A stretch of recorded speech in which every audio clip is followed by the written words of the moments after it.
This is Tuesday Talks at 10:30. I'm Evidential Medium Stacy Niedenthal, and I am so glad that you are here today.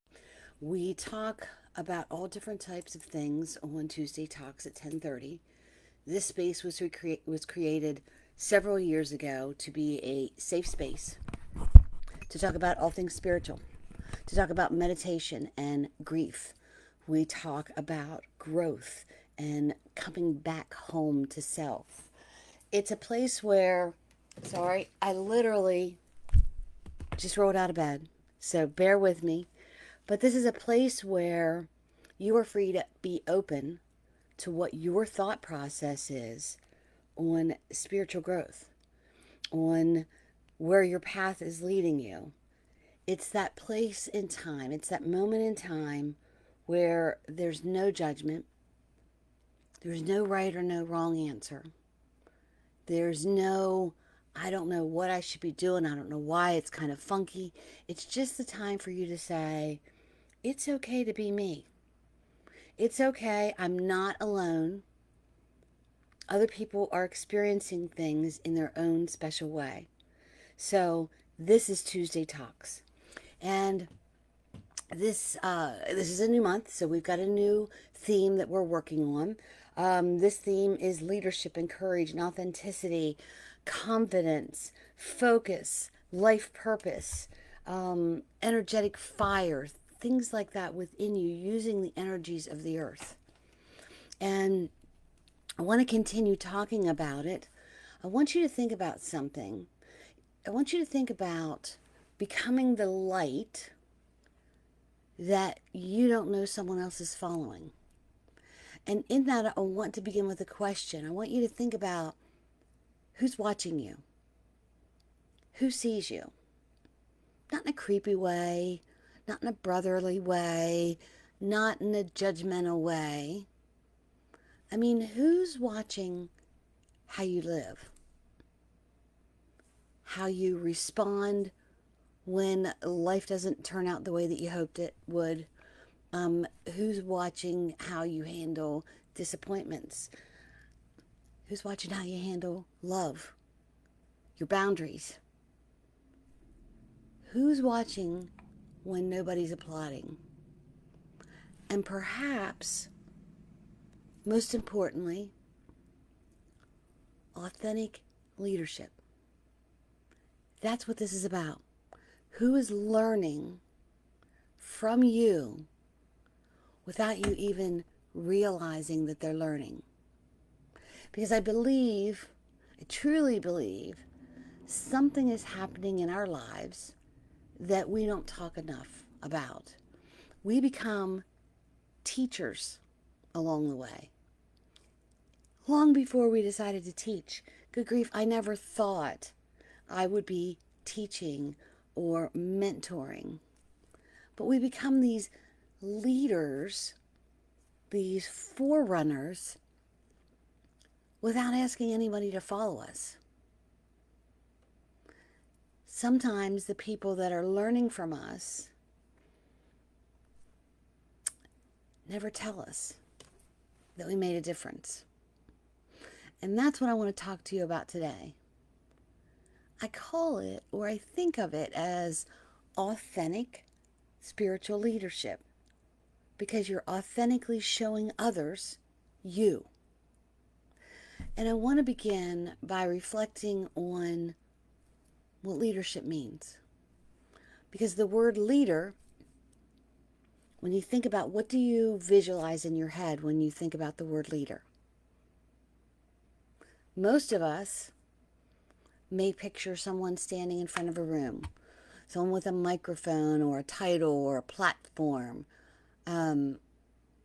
someone that someone follows. But I don't believe spiritual leadership necessarily looks that way. I believe that it begins closer to home, where we live. Because we lead with what we embody. And this is the difference between talking about spirituality and living it. We can talk about compassion and forgiveness and trusting our journey and self-love and boundaries and good grief. I have, haven't I? I've spoken about all of those subjects. But eventually, life gives us an opportunity to practice what you've been talking about. And that's where authenticity begins. It's easy to say, it's super easy for me to say to you, trust the journey when everything's going as planned. It's much harder to trust the journey when everything is freaking falling apart. You understand? Are you with me? It's easy to tell someone you need to set boundaries. It's much harder to set one with someone that you love. It's easy to say everything happens for a reason. It's one of the cliches that drives me crazy, but also one of them that I believe wholeheartedly. But it's harder to sit beside someone when they're grieving and say it. So I don't know why this happened, but I'm here. I've gone through a lot of these things, and so have you. So instead of maybe saying everything happens for a reason, you could say, I don't know why it happened, but I'm here. I'm here for you. That's spirituality in motion. That's where our words line up with our life. And I believe actions speak louder than words, speak louder than our teachings. People may forget what you told them, but you know what? They remember how you made them feel. They remember how you handled adversity or how you did not handle adversity. They remembered your grace. They remembered whether you practiced what you preached. And sometimes they remember something that we don't even remember doing. And that's what the amazing thing is. I remember when Uncle Glenn was still here on this earth with us. And he came over one day and he was reading me this letter from one of the foundations, the Lakota Indians, that he sent things to. And as he was reading this letter, I remember just looking at his hands and the wrinkles and the veins and wondering like how hard he worked in certain situations. I remember watching his lips form these words and the tone of his voice. And when he would look up at me, I remember him sitting in my kitchen in this black leather jacket, black pants, his black hat that I have, legs crossed, letter in front of him. I'm reading it. I heard the words, but I felt the emotions. I was watching. I was listening. I was paying attention. So I want you to think about that. Someone is always watching, whether you know it or not. And it doesn't mean be fake all the time, because they want to see you. I want you to think about life for a moment. Was there ever someone that you looked up to? Maybe a parent or a teacher or a grandparent, a friend. Maybe it was someone you barely knew. And years later, something they said suddenly came back to you. And you realize, oh, that's why I do that. I had a manager years ago. I worked for the cellular industry before cell phones worked anywhere. And I couldn't understand the technology. I didn't understand all the things that they were coming out with at that time. Now, this has been, oh my God, because my kids were little, 30 years ago, 35 years ago. And I remember like wanting him to sit down and explain this to me. And he so bluntly said to me, if you can't read, I can't help you. I was like, what? There's all these technology books out. There's all this information, industry standards. If you can't read, I can't help you. If you read something and you don't understand it, you come back to me and we'll have a conversation. And that sparked back in me the learning and reading and words. And I realized several years ago, that's where I learned this. These are people that may not even know that they taught you, but you were watching. And they were this big influence on you, and they don't even know it. We don't decide who we're going to influence or who is going to influence us. But we do get to decide. We do get to decide what we ourselves are putting into the world, whether someone's watching or not. What do we put into this world around us? And in that authentic walk that we have, someone may be watching who's walking through grief. Maybe they've watched you rebuild your life. Maybe someone is watching and choosing themselves because they saw you do that for yourself. Maybe they're watching you leave something that no longer serves you. Maybe they've watched you forgive someone and you think, oh my God, how'd they do that? And someone may be watching you start over. And they may never have the words to say to you that I saw you. Oh my God, I'm proud of you. But perhaps inside, they're thinking, you know what? If she can do it, maybe I can too. That is spiritual leadership. Put leadership in the comments. Let me know that you're here. But that's the leadership. Not because you told them what to do, but because your life showed them that there's always other possibilities. There's always a way to figure it out. And while I was working on this, it brought something to mind that I feel really strongly about. Your scars, that's part of your leadership.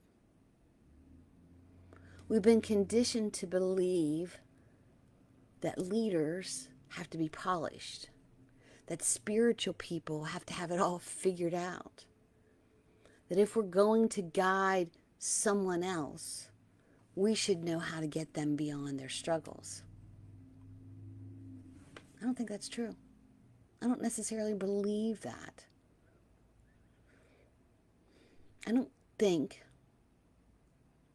that your wounds disqualify you. I believe what you've learned through them becomes wisdom. There's this Japanese art, and I had to write it down phonetically, kintsugi.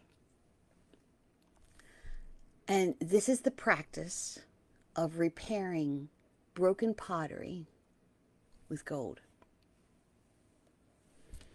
Instead of trying to hide the cracks, those cracks are highlighted. The broken pieces become part of their story. And that's what hit me as something incredibly spiritual.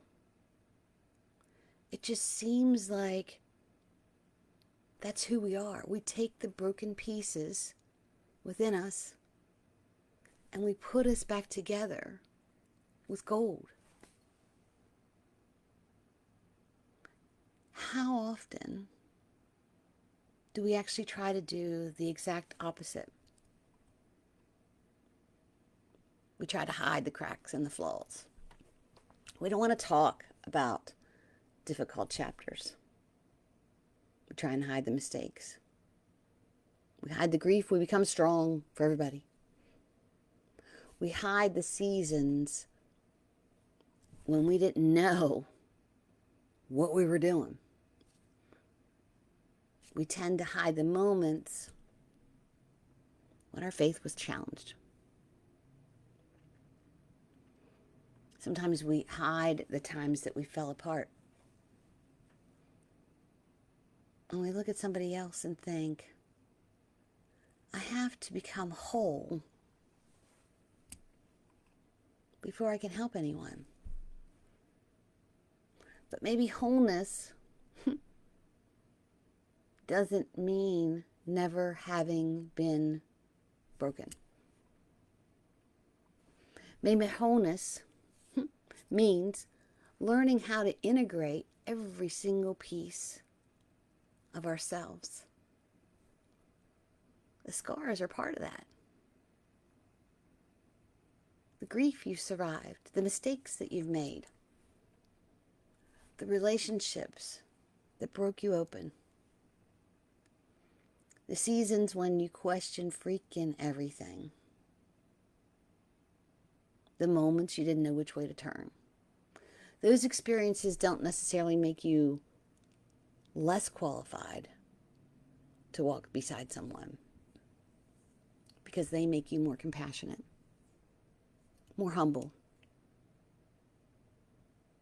Because someone is standing in their darkness. They don't need someone standing on the mountaintop saying, well, yep, here's what you need to do. Sometimes they just need someone to sit beside them and just say, I've been there. I know what it feels like. And look, I'm still here. Sometimes I think those are the best words to say. Quietly. And then stop talking. I've been there. I know how it feels.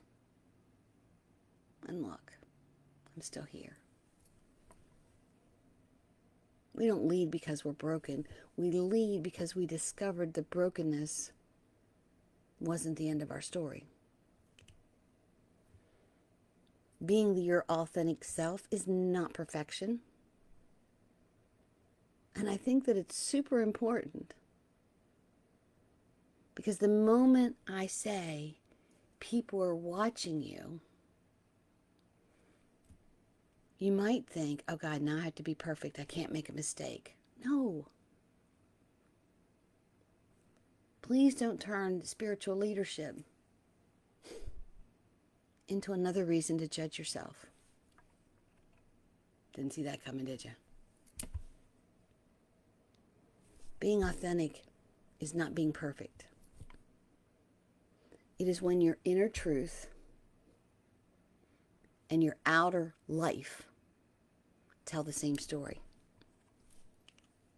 It doesn't mean getting it right every single time. It means you're willing to notice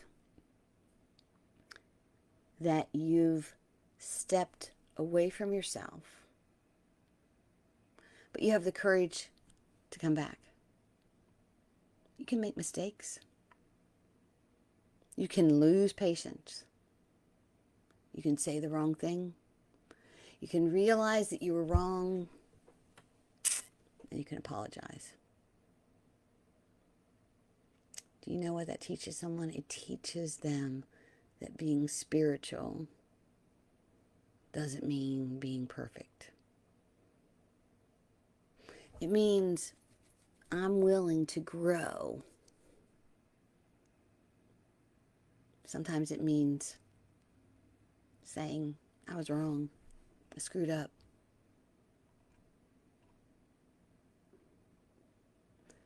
Admitting that you were wrong or you screwed up is more powerful than giving someone an hour-long lesson about humanity. Saying I was wrong and not defending it to make it sound like, here's my reasons why. Because that takes away from it. Just say, oh my God, I was wrong. I'm sorry. That's more spiritual than talking about love and light and all the woo-woo stuff. Sometimes walking away from an unhealthy situation is more powerful than telling them about boundaries. Choosing silence instead of reaction is spiritual practice. Sometimes asking for help is also spiritual leadership. Starting over, definitely spiritual leadership. So I want you to think about the energy that you carry into the room. You know what I'm talking about. We've all walked into rooms and immediately felt something. We don't know what was said before we entered the room. We don't know what happened before we entered the room. But you can feel it. We all affect the space that we enter just by walking in. And I'm not saying to pretend to be positive all the time and everything is sunshine and lollipops. Being authentic isn't walking into every single room with this huge smile when you're actually falling apart inside. It's being honest with yourself about what you are carrying. Because when you become more conscious of yourself, guess what? You become more conscious of what you bring to other people. Am I bringing fear or judgment? Am I bringing competition? Am I bringing the need to be right? Or am I bringing curiosity and compassion and presence and peace? Sometimes our greatest spiritual leadership is simply the energy that we bring into the room. You don't have to light the whole path. So here's another image that I love. Imagine you're walking a dark path and you're carrying a lantern. You can only see so far ahead of you. It doesn't illuminate the whole road. It gives you just enough light to take the next step. I think we put too much pressure on ourselves to have all the answers. We think leadership means knowing where everyone is going, but it doesn't. It just means that your steps ahead, you are lighting for yourself.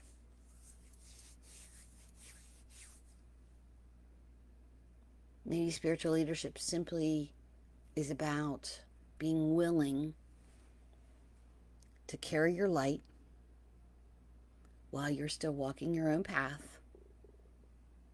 Even if you don't know your own journey, what direction it's actually going into, you have no idea where someone else's journey is going. It's okay to not have all the answers. You don't have to rescue everyone. You don't have to become responsible for everyone's path. You simply need to live you, authentic. Because sometimes your light gives someone else just enough courage to take their next step. You may not even know whose path you helped illuminate, and that's okay. Because your purpose of your light is to only recognize your light. It's not recognition of others. The purpose of your light is to shine. And before we leave, there is one more piece of authentic spiritual leadership that I believe matters.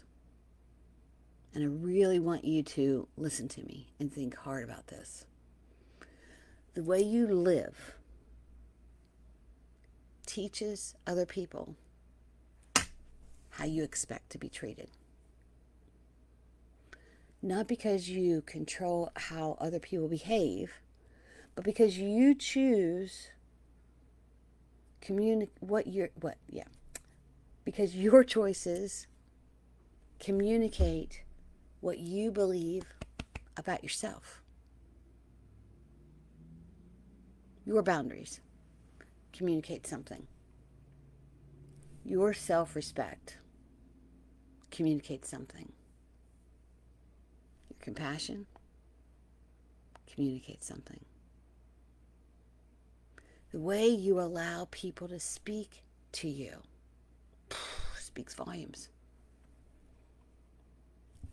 The way you speak to yourself shows people. People are watching. They're seeing. And even the things you continually tolerate communicate something. You're teaching others what you will accept. Our lives quietly say, this is what I'm worthy of. And this is what I believe I'm worthy of. So think about that. What actions are you taking that's teaching others your worth? When you honor yourself, you're saying, my needs matter too. When you speak to yourself with compassion, you're saying, I deserve kindness too. When you walk away from something that diminishes you, you're saying, I don't have to stay where my spirit cannot breathe. When you rest, it says, my worth is determined by how much I accomplished. It isn't determined by how much I accomplish. And when you show up for another person with compassion and presence and honesty and love, you're communicating something much deeper. You're saying, this is how I believe we should treat each other. The way we show up offers so much to others. But it's also this declaration. This declaration that says, this is what I believe love can look like, and what respect can feel like,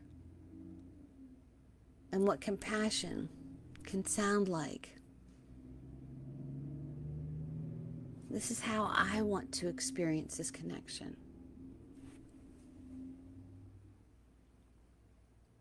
But being authentic in spiritual leadership doesn't just mean giving and giving and giving endlessly. It doesn't mean rescuing people. It doesn't mean abandoning yourself in the name of being compassionate. Compassion includes ourselves. Love includes ourselves.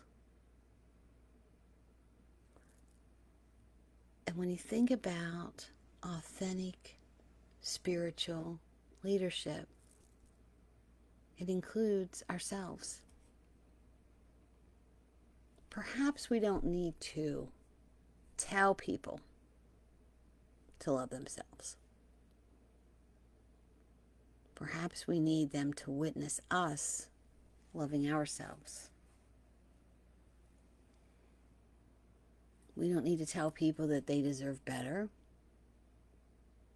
because if they see we have the courage to choose what's better for us, then they can choose what's better for them. You don't need to tell people to set boundaries. Set them around yourself with grace. Because sometimes the most powerful spiritual lesson that we can offer another human being isn't about what we say. No. It's about how we demonstrate what we act like, who we are, the language that we use. Our lives, our actions become this living language. People are listening, even when we're not speaking.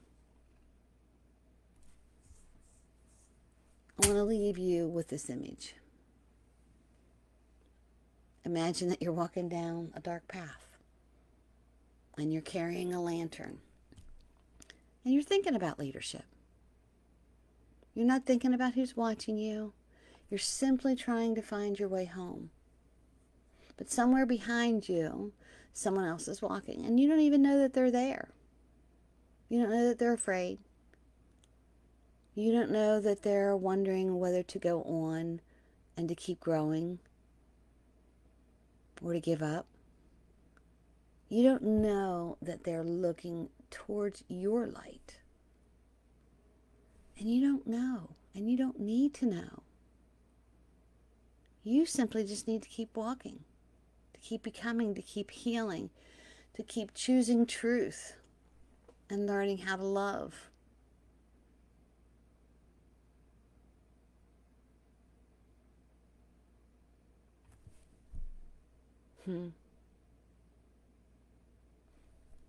Because you know what? You keep getting back up. And they see that. And because you can't keep carrying your light for someone else can take their next step. So I don't want you to worry about being this perfect spiritual leader. I don't want you to think that you have to have all the answers. Don't worry about being perfect. Be yourself. Be who you are. Let the scars tell the truth. Let the boundaries speak. Let your compassion be visible. Let your self-love become an example. Let your life say, this is who I am. This is what I value. This is how I choose to go through the world. And if I make a mistake, I'll figure it out. Because you don't know who you're offering courage to. Solve that. You don't know who you awakened or what you offered them. Maybe you offered hope and it restored it in someone. And you don't need to know. You may never know whose path became a little clearer because they chose to live authentically, uniquely. But that's okay. Because the purpose of the light is not recognition. It's not the spotlight. The purpose of the light is to shine. And perhaps one day someone will look back and realize, I learned how to figure out how to find my way because I saw this person find hers.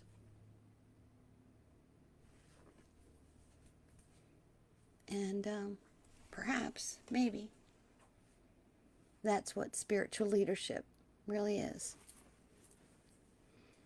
So, the golden cracks. We are not beautiful because we are broken. We are beautiful because we learned how to carry the broken pieces. The cracks remain. Not as evidence of failure, but as a reminder of where the light entered. And sometimes the places that we thought made us less whole